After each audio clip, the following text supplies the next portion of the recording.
Starting out with Flux Core.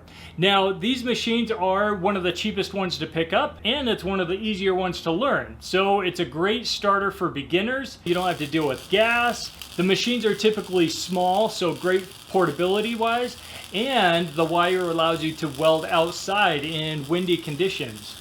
And the metal doesn't have to be spotless. It can have some rust, some mil scale on it. It will still work just fine.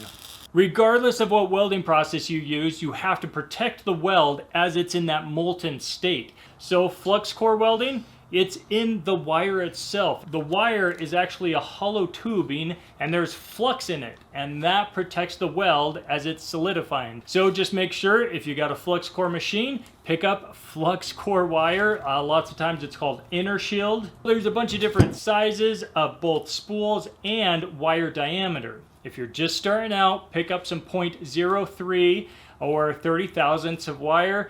That will get you through a majority of the projects you have. These machines take that wire, it sends it through the drive rollers, through some sheathing, and out your gun. So you have the ground on your workpiece or on a table, if it's all metal. You pull the trigger, out comes the wire, and there you go. Yes, there are a couple tips and tricks and little things you need to know to be able to throw out some good welds. And I'll post another video that I go into a lot more depth about how to get those good welds. I'll put that in the description below. Disadvantages to Flux Core welding is it does leave a mess. That flux does throw up a bunch of dust and, spatter all over your welds. To go along with that, it does create a bunch of fumes. So if you are inside a garage or an enclosed area, make sure you have good ventilation. You can't hook up a spool gun to do aluminum, so these machines are pretty much strictly to just your regular steel and stainless steel, kind of depending on the wire you get. We won't get into those details. Just pretty much stick with steel and you'll be good. This definitely is my go-to machine for a bunch of my smaller projects. That little tack here and there. Just the portability of these little guys, awesome. All MIG welders can Flux Core weld, but not all Flux Core can MIG. Metal inert gas. As you guessed it, it's the type of welding that uses the inert gas. Typically it's either CO2. Yes, it's the exact same stuff that they use in the soda bottling, or CO2 argon mix. There's lots of other combinations, but the two main are straight CO2 or a C25, which is 25% CO2, 75% argon. Advantages are it's pretty easy to learn, just like Flux Core welding. Very little to no cleanup. Can do some pretty thin sheet metal. The titanium claims 24 gauge. I don't think I've ever tested it out that thin. Fast to run or has a high deposition rate, meaning that it can weld a lot in a short amount of time. If you add a spool gun, you can do aluminum, and the wire, solid core, is a lot cheaper than the Flux Core wire. There are a lot of similarities between Flux Core and MIG welding. One of them is that the wire comes in a spool, in smaller spools, and I think I got a bigger one in this guy. Can you see it? Yep. The one main big difference, it's pretty noticeable, the color. The Flux Core has, kind of that gray, gunmetal look to it, and solid core, it literally is a solid wire, and then it has a really thin coating of copper to protect it. Lots of machines have their own setup of how they actually, feed the wire through, but they're all the same concept in that they take the wire from the spool, feed it through the MIG gun, and it's all the same up until you get to this point, which is the nozzle. So with MIG welding, you have gas, and so there's these little ports right here that you might not notice or even have on your Flux Core welder. And then this nozzle, it's a special MIG nozzle that directs that gas into your weld. Versus Flux Core welders have the cone shaped or the cone looking one. All MIG welders will have a gas inlet and a solenoid valve inside the machine. And that's what will activate when you pull the trigger. It opens up that valve so then your gas can go through the sheathing and out through the gun. They will also have designated terminals for what is your positive and negative. And that's because you actually need to switch the polarity between MIG welding and flux core welding. MIG welders, you have to be able to switch that back and forth because, like I said, all MIG welders are flux core welders. That leads me into the disadvantages. The initial cost is more expensive, not just for the welder itself, but for the gas bottle. And I know it's crazy, but depending on what welder you get, sometimes your bottle could be even more than the welder it was. Has to be done in a controlled environment, as in the atmosphere. You can't be outside with wind because that will just blow your gas away. Going back to one of the advantages, that it can do thinner material than flux core. Well, that's also a disadvantage, in that it's actually less efficient. And lastly, for a disadvantage is it's not nearly as portable. And that's just because when you're hooked up to a gas bottle, yeah, it's a lot harder just to take that outside or to go, throw that in the truck versus just grabbing a small little flux core or stick welder, which we'll get to next. Stick welding, MMA, arc welding, whatever you want to call it.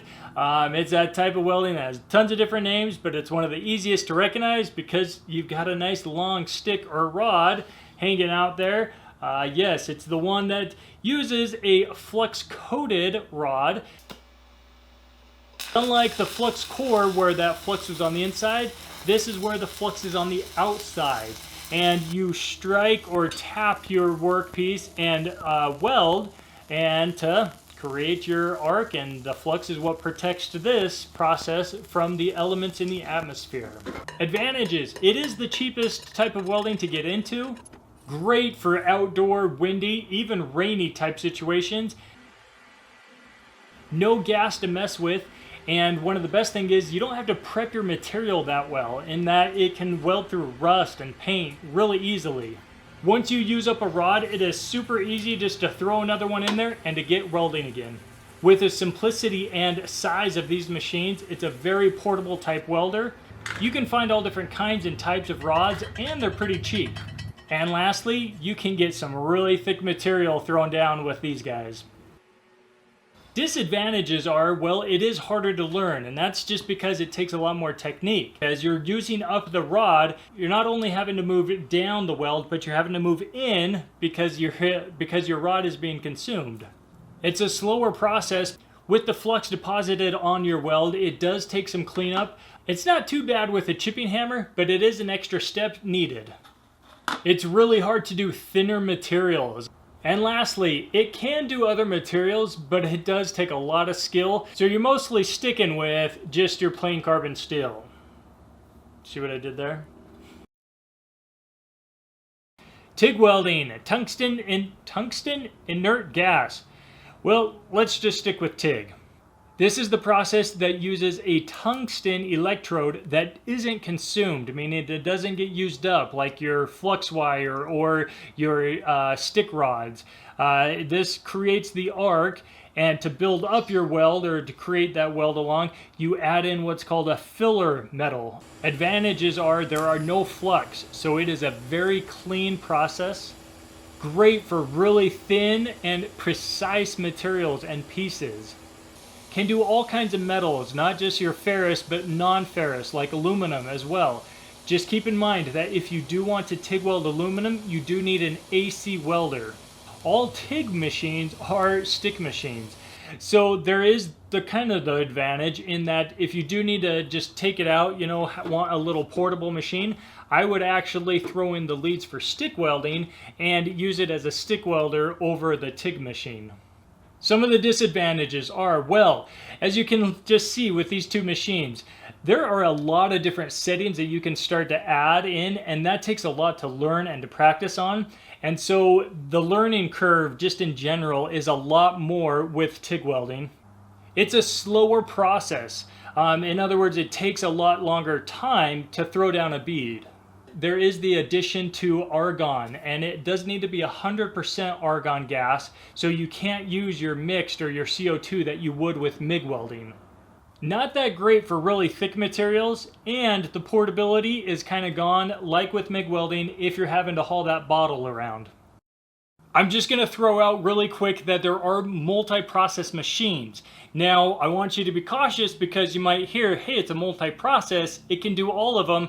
Well, as you can imagine, you don't get nearly the features on this machine as you would with those individual machines. Depending on what you want to actually use it for, you might want to step up and get those individual process machines for those extra features. So just to recap, Flux Core, easy, and I would definitely start it out as a beginner. MIG welding, sure, take that next step if you have the extra money to already put into that type of welder. Stick welder, well, I would definitely pick that up if I knew I was doing some thicker material and or I wanted some portability and ease of doing something outside. And the TIG welder would be for those really nice, non-standard material type projects. Thanks for watching. We'll see you next time.